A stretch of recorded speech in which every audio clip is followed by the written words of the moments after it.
Bienvenidos a nuestro canal, Historias Fascinantes de la Biblia. En el video de hoy, exploraremos un tema fundamental para todos los creyentes: cómo vencer el pecado según las enseñanzas de Jesús. A través de su vida y palabras, Jesús nos mostró el camino para vivir una vida de rectitud y santidad. En este contenido, presentaremos 10 versículos relevantes que destacan sus enseñanzas sobre cómo superar el pecado. Si te gusta este contenido, no olvides suscribirte, dejar un comentario y compartirlo con tus amigos. Comencemos. Número 1. Dijo Jesús: ve y no peques más. Juan capítulo 8, versículo 11. En este versículo, Jesús se dirige a una mujer sorprendida en adulterio. Los fariseos y escribas la llevaron ante Jesús, esperando que él aprobara su lapidación según la ley de Moisés. Sin embargo, Jesús mostró compasión y sabiduría. Primero, desafió a los acusadores diciendo: el que de vosotros esté sin pecado sea el primero en arrojar la piedra contra ella. Confrontados por sus propias conciencias, uno a uno se fueron retirando. Finalmente, Jesús quedó solo con la mujer. Al no ver a ninguno de sus acusadores, le preguntó: Mujer, ¿dónde están los que te acusaban? ¿Ninguno te condenó? Ella respondió: Ninguno, Señor. Entonces, Jesús le dijo: Ni yo te condeno, vete y no peques más. Esta respuesta de Jesús es un poderoso ejemplo de su gracia y misericordia. No solo perdona a la mujer, sino que también la instruye a cambiar su vida. La frase «no peques más» es un llamado a la transformación y al arrepentimiento. Jesús reconoce su error, pero la invita a un nuevo comienzo, a vivir de acuerdo con los mandamientos de Dios y a alejarse del pecado. Este versículo destaca la esencia del perdón en el cristianismo. Jesús no aprueba el pecado, pero ofrece una oportunidad para la redención y el cambio. La historia resalta la importancia de la misericordia y la compasión, recordándonos que todos somos pecadores y necesitamos la gracia de Dios. Además, subraya la importancia del arrepentimiento sincero y la voluntad de vivir una vida en conformidad con los principios divinos. La instrucción de Jesús de «no peques más» no solo se aplica a la mujer en esa situación específica, sino que es un mandato universal para todos los creyentes. Nos recuerda que el verdadero arrepentimiento implica un cambio de comportamiento y un compromiso de vivir según los valores y enseñanzas de Jesús. Nos anima a reflexionar sobre nuestras acciones, buscar el perdón y esforzarnos por llevar una vida justa y recta. Número 2. Si tu mano derecha te es ocasión de caer, córtala y échala de ti. Mejor te es que se pierda uno de tus miembros, y no que todo tu cuerpo sea echado al infierno. Mateo capítulo 5, versículo 30. Este versículo es parte del Sermón del Monte, donde Jesús ofrece enseñanzas fundamentales sobre la moral y la ética. En este contexto, Jesús utiliza una hipérbole dramática para enfatizar la seriedad del pecado y la importancia de evitar cualquier cosa que nos conduzca a pecar. La expresión «si tu mano derecha te es ocasión de caer» no debe ser interpretada literalmente, sino como una metáfora poderosa que subraya la necesidad de tomar medidas radicales para evitar el pecado. Jesús está diciendo que cualquier cosa que nos haga tropezar y caer en el pecado, por más valiosa o importante que parezca, debe ser eliminada de nuestra vida. La mano derecha, a menudo considerada la más útil y hábil, representa algo preciado y esencial. Sin embargo, Jesús nos insta a estar dispuestos a sacrificar incluso lo más valioso si esto nos lleva a la tentación y al pecado. La enseñanza es clara. Es preferible perder algo valioso en esta vida temporal que perder la vida eterna. El uso de la palabra infierno en este versículo refuerza la gravedad del asunto.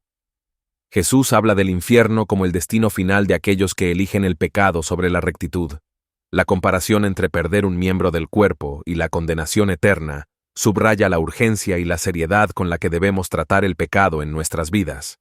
La elección es entre el sufrimiento temporal y la pérdida en esta vida, o la separación eterna de Dios. Esta enseñanza también destaca la importancia de la autodisciplina y el autocontrol. Jesús nos llama a ser vigilantes y a tomar medidas proactivas para evitar el pecado. Esto puede implicar evitar ciertas situaciones, relaciones o actividades que nos lleven a la tentación. La idea es que debemos estar dispuestos a hacer sacrificios personales y a tomar decisiones difíciles para mantener nuestra pureza espiritual y nuestra relación con Dios. Además, este versículo nos desafía a examinar nuestras vidas y a identificar las áreas donde somos más vulnerables al pecado. Nos invita a una autorreflexión honesta y a la acción decisiva. La enseñanza de Jesús aquí no es solo sobre la eliminación del pecado, sino también sobre la transformación de nuestro carácter y nuestras prioridades.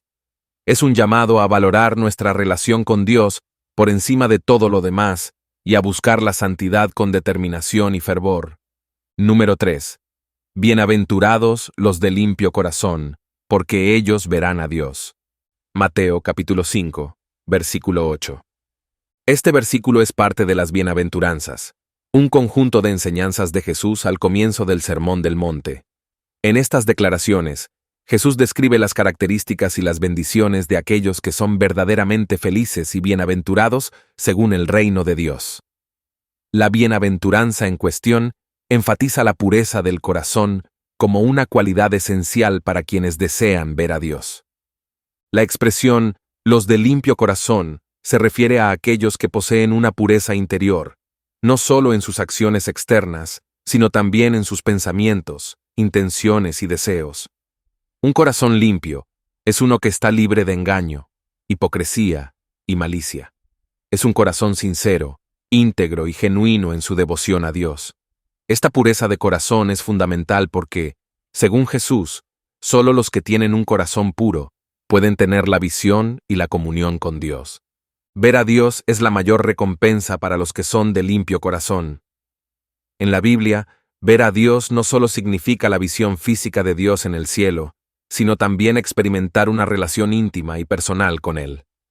Es tener la capacidad de percibir la presencia y la obra de Dios en la vida diaria, entender su voluntad y disfrutar de su compañía. Esta promesa de ver a Dios implica una comunión profunda y continua con el Creador. La pureza del corazón no se puede lograr por esfuerzo humano solamente. Es un don de Dios que se recibe a través de una relación sincera y constante con Él. La transformación del corazón comienza con el arrepentimiento y la fe en Jesucristo. A medida que uno se acerca a Dios, el Espíritu Santo obra en el creyente, limpiando su corazón y haciéndolo más como Cristo. Este proceso de santificación es continuo y requiere la cooperación del creyente en obedecer la palabra de Dios y someterse a su guía. Además, la pureza del corazón está estrechamente relacionada con la sinceridad en nuestras relaciones con los demás. Jesús enseñó que lo que sale del corazón es lo que contamina a una persona. Mateo 15, 18, 20. Por lo tanto, los de limpio corazón son aquellos que también muestran integridad, honestidad y amor en sus interacciones con otros. Viven de manera transparente, sin dobles intenciones, reflejando el carácter de Dios en su conducta diaria. En un mundo donde la corrupción, la hipocresía y la inmoralidad son comunes, la llamada a ser de limpio corazón es un desafío y una invitación a ser diferentes. Es un llamado a vivir con una integridad que no se compromete y a buscar la santidad en todas las áreas de la vida. Esta bienaventuranza nos recuerda que la verdadera felicidad y la bendición vienen de una vida de pureza y devoción a Dios. Número 4. Y todo aquel que tiene esta esperanza en Él, se purifica a sí mismo, así como Él es puro. Primera de Juan, capítulo 3, versículo 3. Este versículo se encuentra en el contexto de una carta en la que el apóstol Juan habla sobre la identidad y el comportamiento de los hijos de Dios. La esperanza en Él se refiere a la esperanza en Cristo y en la promesa de ser como Él cuando se manifieste. Esta esperanza es una expectativa segura y confiada de que seremos transformados y perfeccionados en la semejanza de Cristo cuando Él regrese. La purificación mencionada aquí es un proceso continuo de santificación, un esfuerzo consciente y deliberado de vivir de acuerdo con la voluntad de Dios y de apartarse del pecado. Tener esta esperanza en Cristo motiva a los creyentes a vivir una vida de pureza y santidad, imitando la pureza de Cristo mismo. La referencia a «así como Él es puro» subraya el estándar perfecto que Jesús establece para nosotros. Cristo es completamente puro, sin mancha ni pecado, y aquellos que esperan en Él están llamados a seguir su ejemplo. La esperanza en Cristo no es una esperanza pasiva, implica una respuesta activa. Los creyentes, movidos por la esperanza de la futura glorificación y perfección, toman medidas concretas para purificar sus vidas.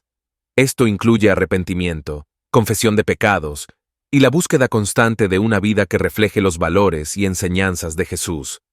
La purificación es tanto una obra divina, realizada por el Espíritu Santo, como una responsabilidad humana, donde el creyente coopera con la gracia de Dios.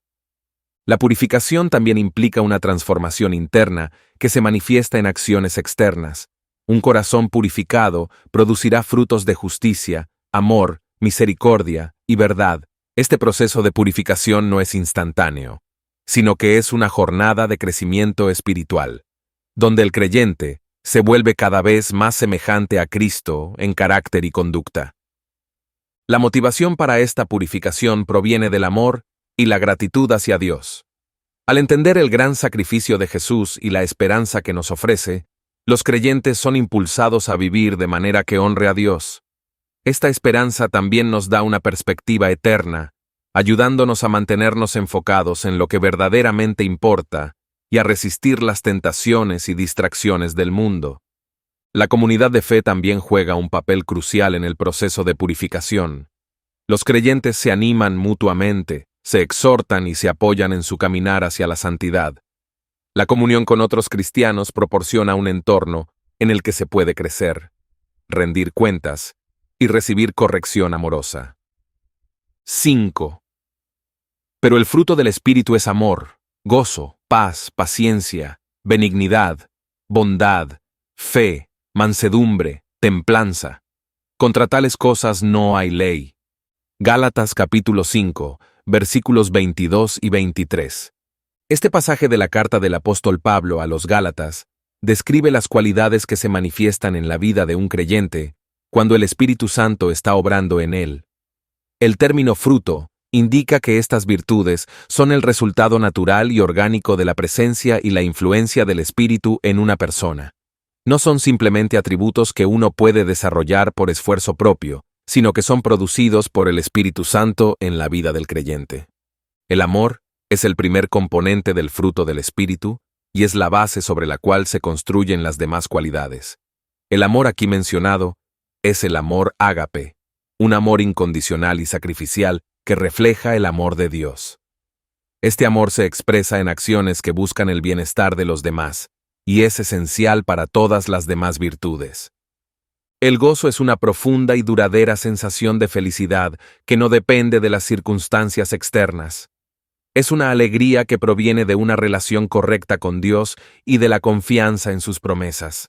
Este gozo es una fortaleza que sustenta al creyente incluso en tiempos de dificultad y prueba. La paz se refiere a una tranquilidad interior y a la ausencia de ansiedad. Es la paz que sobrepasa todo entendimiento y que proviene de saber que Dios está en control y de confiar en su providencia. Esta paz también se manifiesta en relaciones armoniosas con los demás. La paciencia es la capacidad de soportar las adversidades y las provocaciones sin rendirse ni reaccionar de manera impulsiva. Es la perseverancia y la resistencia frente a las pruebas y las dificultades, y es una expresión de la confianza en el tiempo perfecto de Dios. La benignidad es una actitud de bondad y amabilidad hacia los demás. Es la disposición a hacer el bien y a ser generoso y compasivo. Esta cualidad refleja el carácter de Dios, que es bueno y misericordioso con todos. La bondad es similar a la benignidad, pero se enfoca más en las acciones concretas que benefician a los demás. Es la práctica de hacer lo correcto y lo bueno, y se manifiesta en obras de amor y servicio. La fe en este contexto se refiere a la fidelidad y la lealtad. Es la confiabilidad y la constancia en la relación con Dios y con los demás. Una persona fiel es digna de confianza y cumple sus compromisos con integridad. La mansedumbre es la humildad y la gentileza en el trato con los demás. No es debilidad, sino una fuerza controlada que se manifiesta en una actitud de servicio y respeto. La mansedumbre es la disposición a someterse a la voluntad de Dios y a tratar a los demás con consideración. La templanza es el dominio propio y la autodisciplina. Es la capacidad de controlar los deseos y las pasiones y de vivir una vida equilibrada y moderada. La templanza ayuda al creyente a evitar los excesos y a vivir de manera que honre a Dios. El apóstol Pablo concluye diciendo que contra tales cosas no hay ley. Esto significa que estas cualidades son tan excelentes y deseables que ninguna ley puede prohibirlas o restringirlas. De hecho, cumplir la ley de Dios se logra naturalmente cuando uno vive según el fruto del Espíritu, porque estas virtudes cumplen y superan los requisitos de cualquier ley moral. Número 6. Pero tú, cuando ores, entra en tu aposento, y cerrada la puerta, ora a tu Padre que está en secreto, y tu Padre que ve en lo secreto te recompensará en público. Mateo capítulo 6, versículo 6. En este versículo, Jesús está enseñando sobre la naturaleza auténtica de la oración durante el Sermón del Monte. Contrasta la verdadera devoción con las prácticas hipócritas de los fariseos y otros líderes religiosos de la época que oraban en lugares públicos para ser vistos por los demás.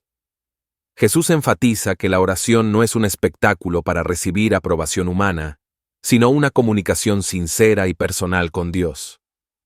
Entrar en el aposento y cerrar la puerta simboliza la intimidad y la privacidad en la relación con Dios. Este acto de apartarse del mundo y buscar un lugar de quietud resalta la importancia de la concentración y la reverencia en la oración. No se trata de las palabras que se dicen, sino de la actitud del corazón.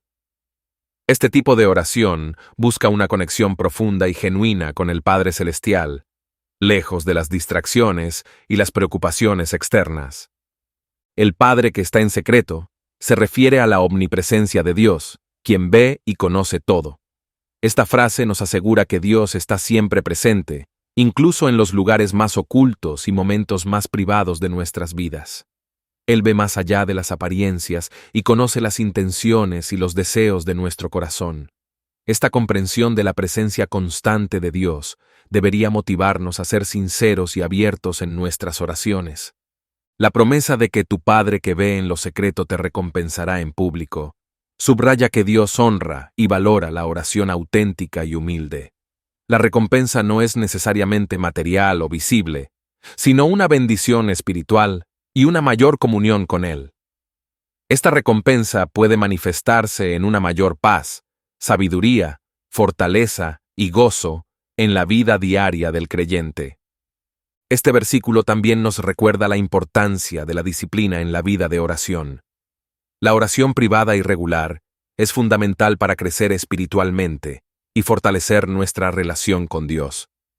Jesús nos invita a hacer de la oración una práctica habitual y esencial, no solo en tiempos de necesidad, sino como una expresión constante de nuestra dependencia y amor por Dios.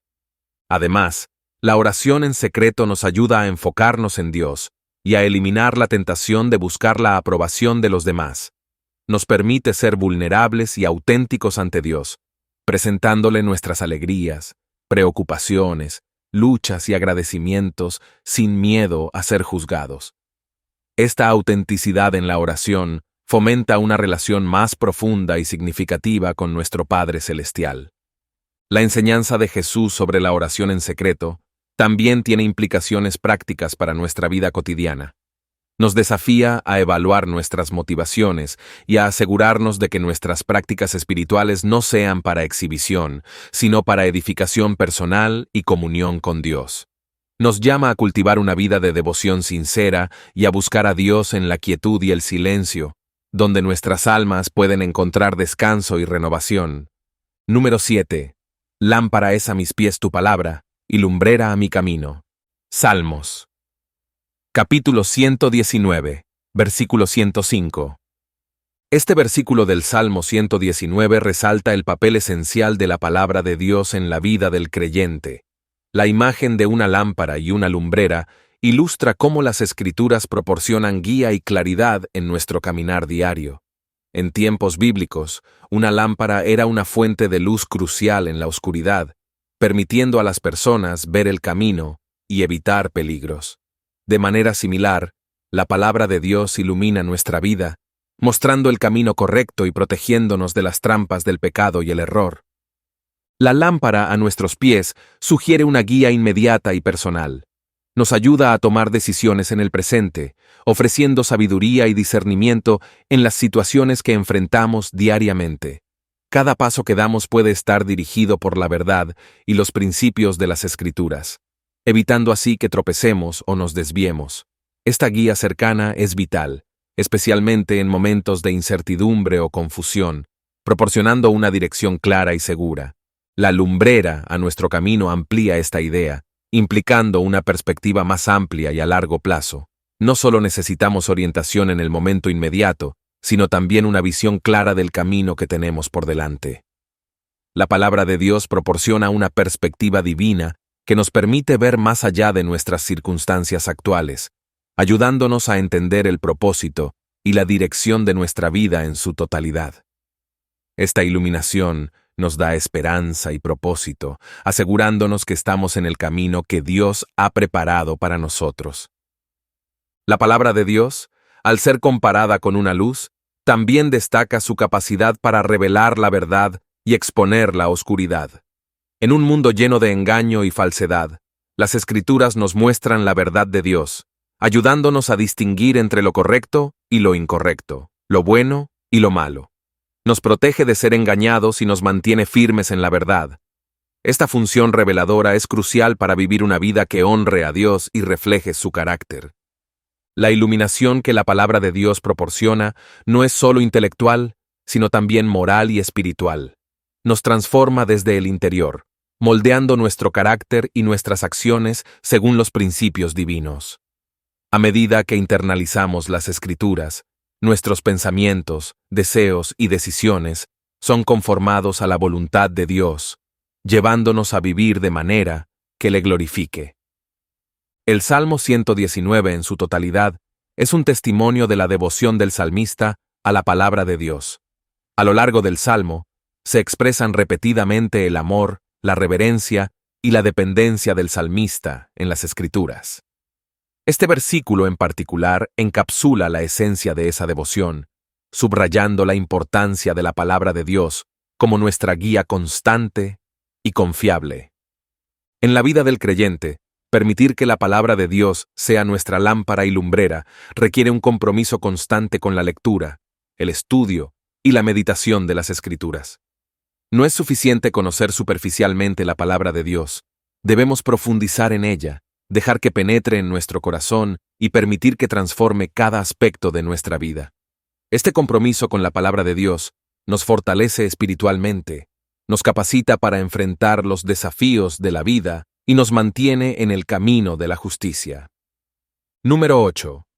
Y conoceréis la verdad, y la verdad os hará libres. Juan capítulo 8, versículo 32. Este versículo es una declaración profunda de Jesús sobre el poder liberador de la verdad.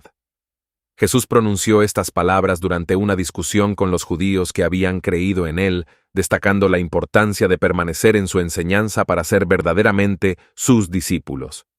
La verdad que Jesús menciona no es simplemente una colección de hechos o conocimientos, sino una revelación divina que transforma vidas. Conocer la verdad implica más que un entendimiento intelectual.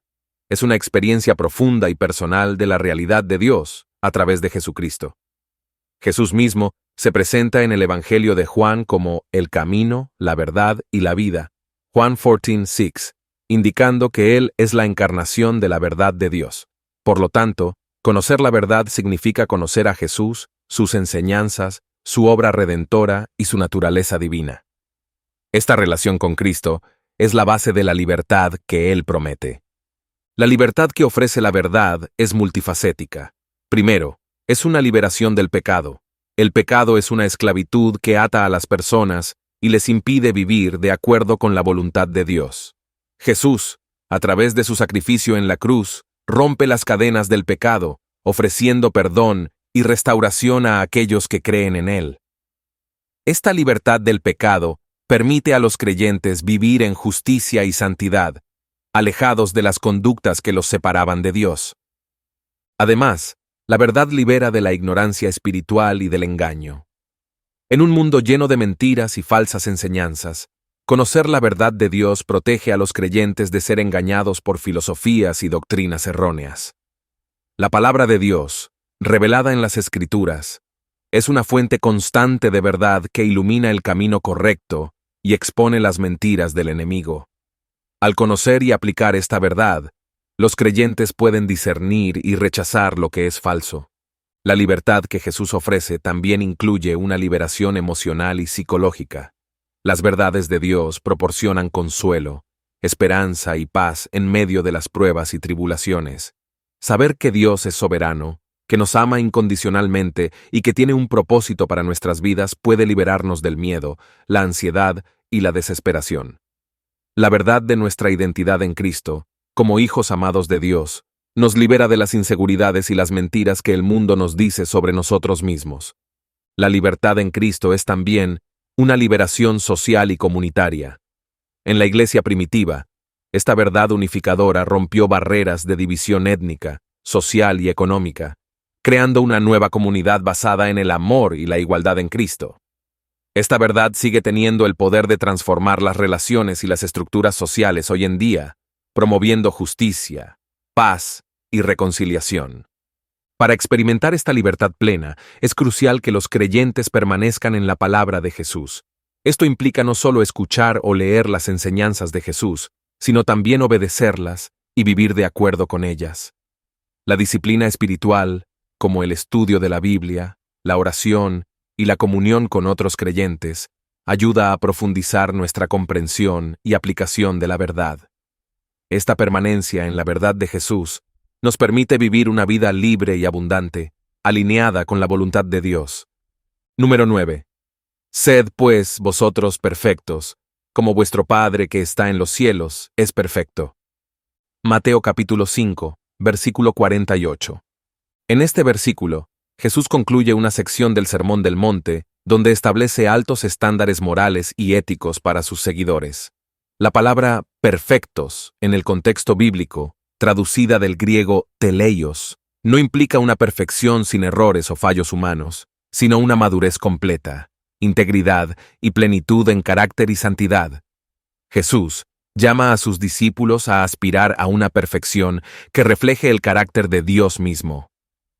La perfección de Dios es absoluta e incomprensible en su totalidad para los seres humanos, pero Jesús invita a sus seguidores a imitar esa perfección en la medida en que es posible en la vida humana. Esto implica una búsqueda continua de santidad, amor y justicia. En el contexto del Sermón del Monte, esta perfección abarca amar a los enemigos, bendecir a los que nos maldicen y vivir de manera justa no solo en acciones externas, sino también en las intenciones del corazón. La llamada a ser perfectos como el Padre Celestial subraya la alta moral y ética del reino de Dios. Jesús no está simplemente preocupado por el comportamiento externo, sino por la transformación interna. Quiere que sus seguidores tengan corazones que reflejen el amor y la pureza de Dios. Esto requiere una dependencia constante del Espíritu Santo, quien obra en los creyentes para conformarlos a la imagen de Cristo. Esta búsqueda de perfección también implica una vida de arrepentimiento y crecimiento espiritual. Los creyentes deben reconocer sus fallos y pecados, buscar el perdón y esforzarse por mejorar continuamente. La gracia de Dios no solo perdona, sino que también capacita a los creyentes para vivir de acuerdo con sus estándares. Es un proceso de santificación en el que el creyente se va pareciendo cada vez más a Cristo. Además, esta perfección se manifiesta en las relaciones con los demás. Jesús llama a sus seguidores a amar a los demás con el mismo amor incondicional y sacrificial que Dios muestra. Esto incluye amar a los enemigos y orar por los que nos persiguen, mostrando una bondad y misericordia que trasciende las expectativas humanas. Al hacerlo, los creyentes demuestran el carácter de Dios al mundo y actúan como sus representantes. La perfección mencionada también se refiere a una integridad completa en todas las áreas de la vida. No es suficiente ser justo en un aspecto mientras se compromete en otros. La integridad significa vivir de manera coherente con los principios del reino de Dios en todos los aspectos de la vida, ya sea en el trabajo, la familia, las relaciones o el servicio. Es un llamado a una vida de coherencia y autenticidad. La enseñanza de Jesús sobre la perfección es también una llamada a la esperanza y la aspiración. Aunque la perfección completa no es alcanzable en esta vida debido a nuestra naturaleza humana, Jesús nos invita a aspirar a ella y a confiar en la obra transformadora de Dios en nosotros. Es un recordatorio de que nuestro objetivo último es ser como Dios en carácter y santidad, y que estamos en un proceso continuo de crecimiento espiritual. En última instancia, la llamada a ser perfectos como el Padre Celestial es una invitación a participar en la naturaleza divina. Al buscar esta perfección, los creyentes entran en una relación más profunda con Dios y reflejan su gloria en el mundo. Es un llamado a una vida de plenitud, integridad y amor que transforma no solo a los individuos, sino también a las comunidades y al mundo entero. Este versículo nos desafía a evaluar nuestras vidas y a comprometernos con un estándar más alto de santidad y amor. Nos invita a depender de la gracia de Dios y del poder del Espíritu Santo para vivir de manera que honre a Dios y refleje su perfección en todo lo que hacemos. Número 10. Velad y orad, para que no entréis en tentación. El espíritu a la verdad está dispuesto, pero la carne es débil. Mateo capítulo 26, versículo 41. Este versículo se encuentra en el contexto de uno de los momentos más intensos y significativos del ministerio de Jesús, la noche en que fue traicionado y arrestado en el jardín de Getsemaní. Jesús, consciente de la inminente prueba de la crucifixión, lleva a sus discípulos más cercanos, Pedro, Santiago y Juan, a un lugar apartado para orar. Les instruye que velen y oren, sabiendo que enfrentarán tentaciones y pruebas severas. La instrucción de velad y orad es una llamada a la vigilancia y la preparación espiritual. Velar implica estar alerta, atento y consciente de los peligros espirituales que nos rodean. No es simplemente una vigilancia pasiva, sino una actitud activa de estar preparados para enfrentar las tentaciones y desafíos que se presenten. Orar, por otro lado, es buscar la ayuda y la fortaleza de Dios para resistir estas tentaciones. Jesús combina estas dos acciones porque reconoce que la vigilancia sin oración es insuficiente, y la oración sin vigilancia puede ser inefectiva. El reconocimiento de que el espíritu a la verdad está dispuesto, pero la carne es débil, es una afirmación de la dualidad de la naturaleza humana. El espíritu, la parte de nosotros que anhela seguir a Dios y hacer su voluntad, está dispuesto a obedecer y permanecer fiel. Sin embargo, la carne, nuestra naturaleza humana y caída, es débil y propensa al pecado. Esta debilidad de la carne puede manifestarse en diversas formas: la tentación de la pereza, el miedo, la lujuria, la ira, entre otras. Jesús entiende esta lucha interna y, por lo tanto, nos llama a depender de la fortaleza divina a través de la oración. Este versículo también subraya la importancia de la oración como un medio de obtener la fortaleza necesaria para resistir la tentación. En el jardín de Getsemaní, Jesús mismo se vuelve a la oración intensa para enfrentar la agonía de la cruz. Su ejemplo nos muestra que incluso Él, siendo el Hijo de Dios, buscó fortaleza y consuelo en la comunión con el Padre en momentos de gran prueba. Esto nos enseña que la oración no es solo una opción, sino una necesidad vital para cualquier creyente que desee permanecer firme en la fe. La instrucción de Jesús es especialmente relevante en el contexto de la inminente traición y arresto. Él sabía que sus discípulos enfrentarían miedo, confusión y la tentación de abandonarlo. La llamada a velar y orar era una preparación para la prueba que estaba por venir, una manera de fortalecer su espíritu para no caer en la desesperación y el fracaso espiritual. Esta enseñanza se aplica a todas las situaciones en las que los creyentes enfrentan pruebas y tentaciones. La preparación espiritual a través de la vigilancia y la oración es crucial para mantenerse firmes. En la vida diaria, velar y orar implica mantener una conciencia continua de nuestra dependencia de Dios y nuestra vulnerabilidad al pecado. Es estar conscientes de nuestras debilidades y de los peligros espirituales que nos rodean. Implica también un compromiso constante con la oración, buscando la guía, la sabiduría y la fortaleza de Dios para vivir de acuerdo con su voluntad. Esta práctica no solo nos ayuda a resistir la tentación, sino que también nos acerca más a Dios, fortaleciendo nuestra relación con Él. El versículo también nos invita a reconocer y aceptar nuestra fragilidad humana. Al admitir que la carne es débil, nos humillamos ante Dios y reconocemos nuestra necesidad de su gracia y poder. Esta humildad es fundamental para la vida cristiana, ya que nos lleva a depender más plenamente de Dios y a buscar su ayuda en todo momento. Gracias por acompañarnos en este viaje espiritual explorando las enseñanzas de Jesús sobre cómo vencer el pecado. Esperamos que estos versículos y reflexiones hayan sido de gran bendición y fortaleza para tu vida. Si te gustó este video, te invitamos a darle like, compartirlo con tus amigos y familiares y dejar tus comentarios abajo. Nos encantaría saber tu opinión y cómo estos mensajes han impactado tu vida. No olvides suscribirte a nuestro canal Palabras de Sabiduría para más contenido inspirador y edificante. Que Dios te bendiga y nos vemos en el próximo video.